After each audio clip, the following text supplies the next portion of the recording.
Entonces, bueno, como sabes, yo soy Carlos Beristain, soy comisionado de la comisión. Voy a facilitar un poco los 20 minutos que tenemos para esta entrevista desde ahora.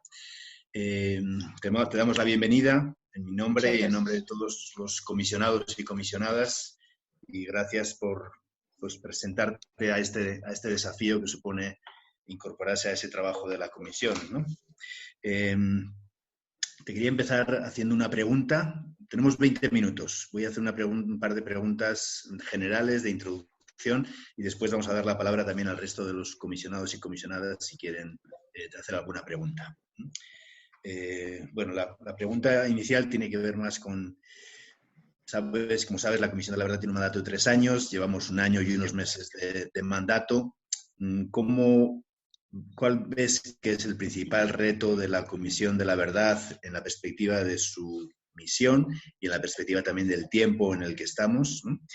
Y después, ¿cuál crees que puede ser tu aporte a este desafío de la Comisión, ¿no? ¿Qué crees que puede ser tu aporte en este trabajo para la Comisión? Bueno, muchas gracias y también muchas gracias a ustedes por el trabajo que están haciendo. Bueno, por un lado, yo creo que los desafíos que tiene la Comisión de la Verdad son desafíos enormes que parten del esclarecimiento de la verdad o el esclarecimiento de las verdades, el de tener al centro las víctimas, que realmente se les reconozca su dignidad y desnaturalizar esta guerra. Realmente cómo llegar a tocar corazones, cómo llegar a tocar los sentimientos, cómo llegar hasta el fondo realmente de todos los que, por un lado, las víctimas, para volverle su dignidad, pero también cómo tocar el corazón, cómo llegar al sentir de quienes han sido actores, de quienes han sido partícipes, y yo creo que parte del esclarecimiento tiene que ver con reconocer, el llegar a reconocer qué ha pasado con las víctimas y por qué se ha naturalizado. Hay que desnaturalizar la guerra. Y una manera de desnaturalizarla es llegar, es devolverle eso que está haciendo la Comisión de la Verdad, esos testimonios, el reconocerles, el cómo han estado en su condición de víctimas, el de cómo saber que podemos tener una convivencia en este país, cómo podemos resolver nuestros conflictos sin que dejen de existir conflictos, cómo podemos resolver conflictos sociales, económicos, políticos, etcétera, mediante el debate, mediante el diálogo, mediante el acercamiento, mediante una cosa fundamental, el reconocimiento y el respeto al otro, a la otra. Es decir, el tener permanentemente la otredad, pero esa otredad sin olvidar que, digamos, que la base fundamental de esto es el tener en el centro el ser humano, los derechos humanos, el respeto a esos derechos. La comisión, yo creo que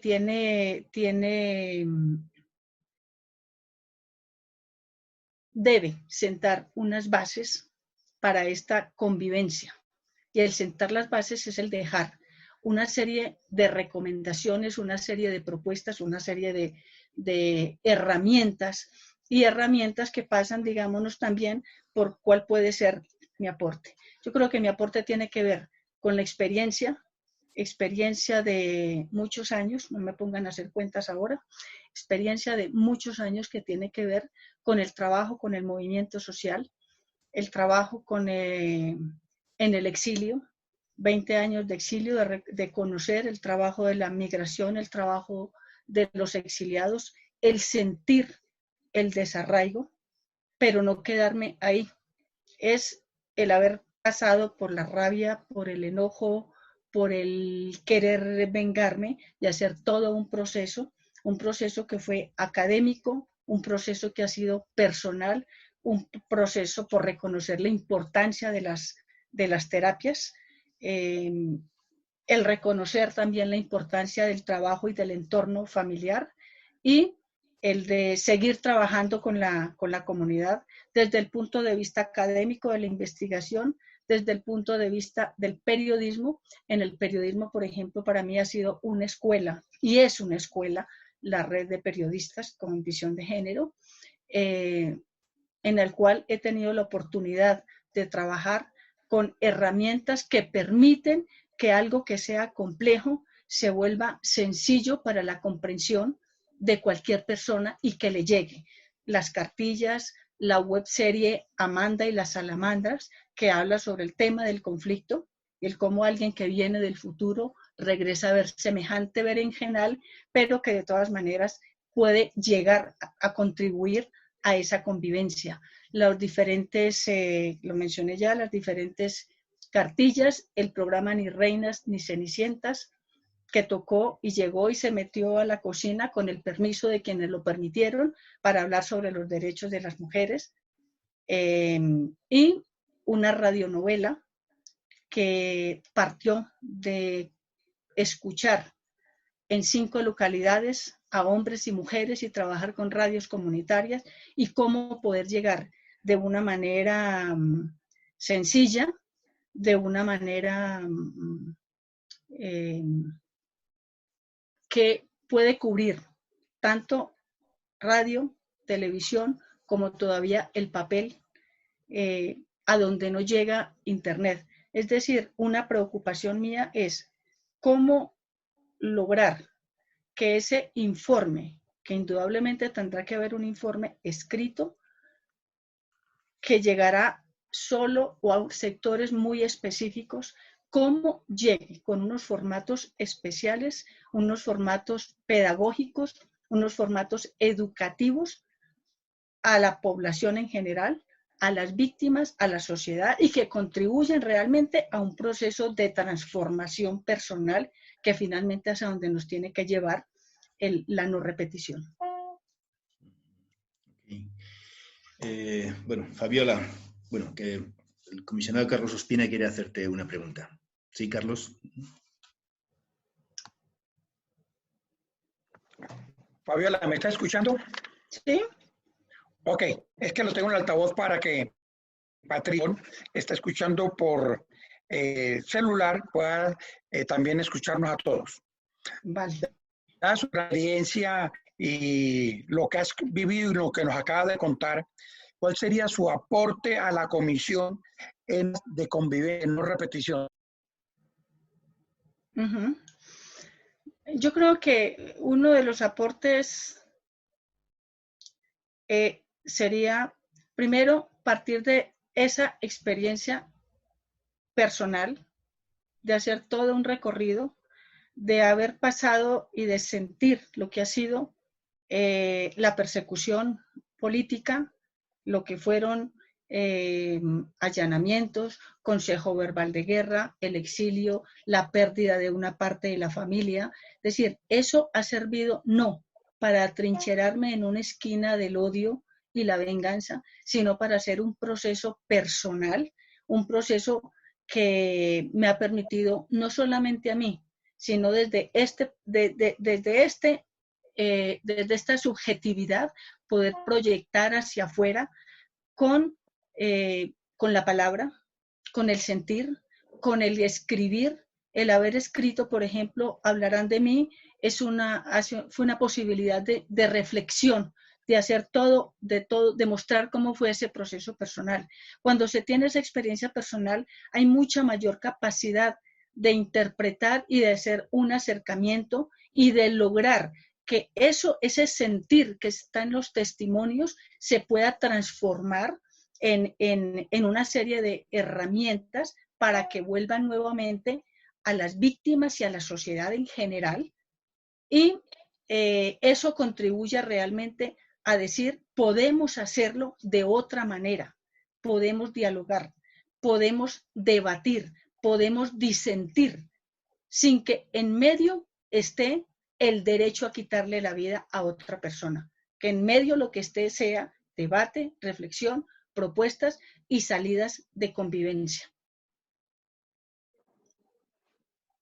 Gracias, Fabiola. Pacho de Ru quiere hacer también una pregunta. Sí, gracias, Fabiola. Yo quisiera pedirte que abundaras de 2 lugares. Uno, habiendo vivido en familia, en tus hermanos, el golpe durísimo de de la violencia, ¿cuál es el papel que tú ves tiene la comisión ante el Estado? Y segundo, habiendo vivido el exilio, ¿cuál es el lugar que ves que tienen los exiliados dentro de la comisión? Bueno, yo creo que, en primer lugar,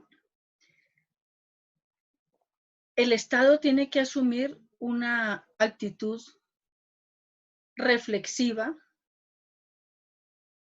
autocrítica, de cuál ha sido realmente su papel de todo este espiral de violencia que hemos vivido, en el que han sido casi 60 años. ¿Cuál ha sido su papel? Y si lo miramos desde una fecha muy específica, como lo plantean en 1958, y habría que mirar un poco más hacia atrás, pues realmente cuál ha sido su papel para que realmente contribuya también como elementos detonantes en este conflicto. El tema de la exclusión, el problema estructural que vivimos, etcétera. Es decir, cuáles han sido los reclamos justos de todos estos movimientos que han conducido luego también a una generalización sin precedentes en esta guerra.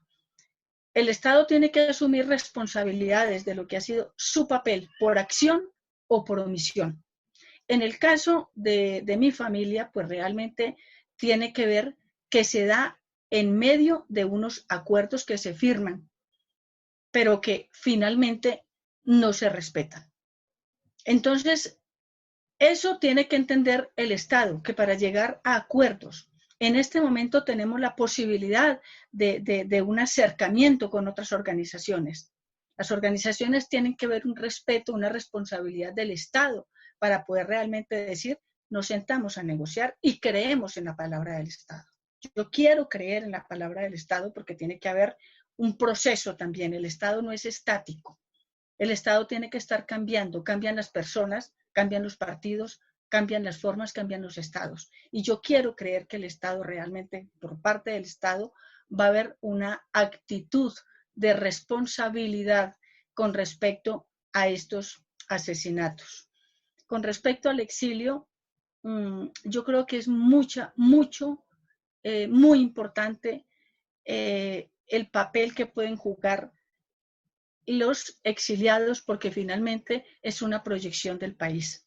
Finalmente los exiliados están en otro lugar llevando lo que somos, pero también en un proceso de transformación, porque están asimilando, aprendiendo, tomando lo que hay en los países que los ha recibido. Hay procesos, hay experiencias. Para mí fue una experiencia muy interesante el proceso de la transición democrática en España, el proceso social que se vivió, y esos procesos, esas posibilidades las traemos realmente al país o las proyectamos al país porque hay mucha gente que no quiere regresar. Pero finalmente se proyectan y se proyectan en la familia. Muchos hijos e hijas quieren regresar. Ellos en algún momento querrán hacerlo o no, pero proyectan eso que están aprendiendo hacia acá, esas posibilidades de convivencia. Esa guerra civil tan sangrienta que se vivió en España, por ejemplo, realmente mostró a mí, la gente con la que tanto conversé, que tanto me contaron de esa guerra, finalmente mostró que fue un acto suicida para esa sociedad y la gente no lo quiere repetir. ¿Por qué vamos a querer nosotros algo? Lo que queremos para nosotros en este país fue una posibilidad de un tránsito a la democracia, con sus errores, con lo que fuera, pero es una posibilidad de convivir sin violencia, sin matarse los unos a los otros. Es la posibilidad de hacer un cambio, un proceso de transformación a partir de la convivencia, el diálogo y las propuestas que haga la democracia en cada país. Okay. Alejandra, por favor. Gracias, Fabiola. Con base en tu hoja de vida y tu experiencia, tu trayectoria, ¿cuál sería el aporte que tú ves al enfoque de género de la comisión muy de cara al informe final que tendremos que presentar el próximo año? Yo creo que el aporte estaría por el lado de la mirada, el enfoque que se le dé lo que trabajo en la red de periodistas es el enfoque de género y un lenguaje incluyente y no discriminatorio, porque a veces parece que se da el enfoque, pero no hay una utilización correcta en el uso del lenguaje.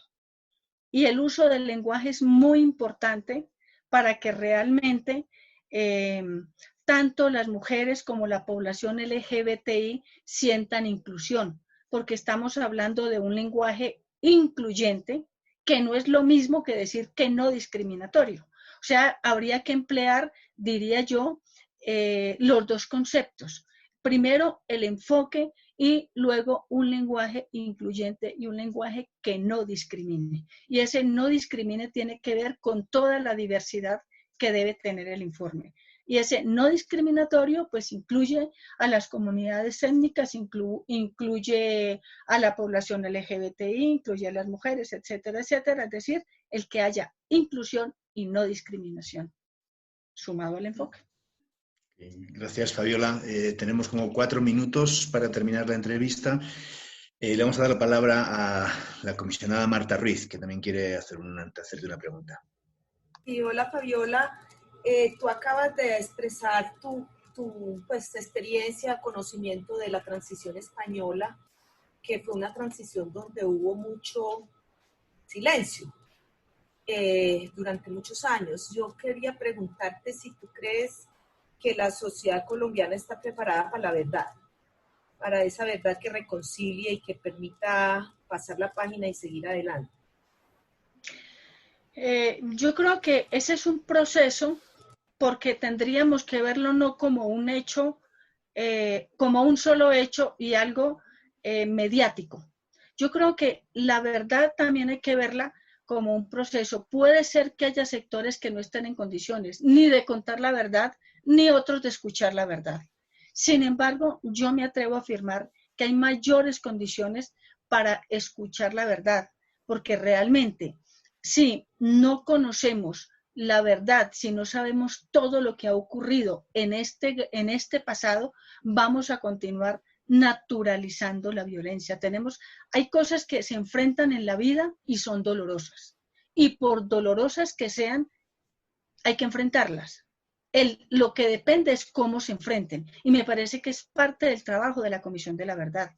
Hay que ver cómo se enfrenta y cómo se le pone ese espejo a la sociedad. Hay quienes no quieren escucharla porque la vieron de lejos, otros porque es muy dura.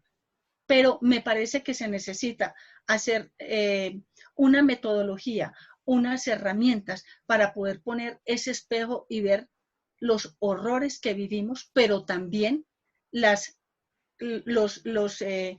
momentos de gran aporte de resiliencia que ha tenido esta sociedad, o por lo menos algunos sectores de la sociedad. Yo creo que el problema, no se está preparado ante la muerte, no se está preparado para recibir esa gran verdad que vamos a ver. Lo que tenemos es que preparar condiciones, herramientas, metodología y formas para que Colombia sepa lo que hemos vivido y no se vuelva a repetir. Ver lo horroroso que es para no volver a ello. Gracias. Bueno, tenemos 1 minuto y medio. A veces los periodistas le piden a uno una respuesta en 1 minuto. No tenemos más tiempo, Fabiola. Tú has hablado de desnaturalizar la guerra. No sé si podrías explicarnos un poquito qué entiendes por esa desnaturalización de la guerra. A veces se ha vuelto digámonos, cotidianidad, que los problemas los resolvemos con armas, con violencia, con eliminar al otro o la otra. Es decir, al centro hemos puesto eliminar, quitar la vida, la falta de respeto por la vida. Entonces, una manera, en primer lugar, yo creo que es mostrar el gran regalo que tenemos, la vida y el respeto hacia ella. La tuya, la mía, la de aquel y la de aquella. Al margen que sea empresario, haya sido guerrillero, haya sido paramilitar, militar, etc. Es la vida la que está al centro. Y ese respeto a la vida, empezar por ahí, es empezar a desnaturalizar la guerra, es empezar a encontrar otros caminos, unos que conozcamos y otros que posiblemente no los hemos visto, para resolver esta guerra que nos lleve a otros espacios de convivencia, de debate, porque el conflicto social va a seguir, conflictos vamos a encontrar. Okay. Lo que está al centro es cómo lo resolvemos. Ok, gracias Fabiola. Muchas gracias, Fabiola. Te damos las gracias por la entrevista y por lo que nos has compartido durante ella. Muchas gracias. Bueno, pues muchas gracias. Bueno, hasta luego. Chao. Gracias, Fabiola. Hasta luego. Fabiola, gracias. Chao. Chao.